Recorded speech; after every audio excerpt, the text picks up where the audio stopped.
Pathanamthitta Elanthoor ഇടപ്പരിയാരത്ത് cycle നിയന്ത്രണം വിട്ട് ഗേറ്റിലിടിച്ച് ഒരു 9ാം ക്ലാസ് വിദ്യാർത്ഥി മരിച്ചു എന്ന സങ്കടകരമായ വാർത്ത വരുന്നുണ്ട്. വാസുദേവ വിലാസത്തിൽ ബിജോയുടെ മകൻ ഭവന്താണ് മരിച്ചത്.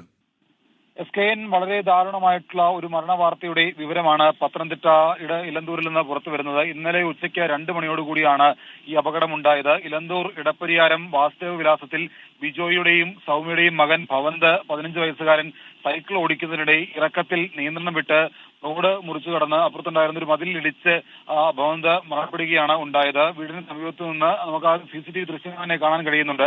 ഭവന്ത് വീടിനോട് ചേർന്ന് തന്നെയുള്ള ഇറക്കത്തിൽ നിന്ന് സൈക്കിളിൽ ഇറങ്ങി വരുന്നു.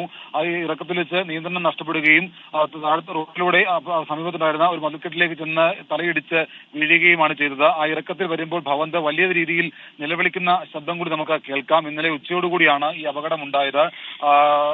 വീടിന്റെ മതിലിനോട് ചേർന്നുള്ള മതിൽക്കെട്ടിലിടിച്ചാണ് ഭവന്ത് മരിച്ചത്. ഓമല്ലൂർ ആര്യഭാരതി സ്കൂളിലെ 9ാം വിദ്യാർത്ഥിയാണ് മരിച്ച ഭവന്ത്. SKN.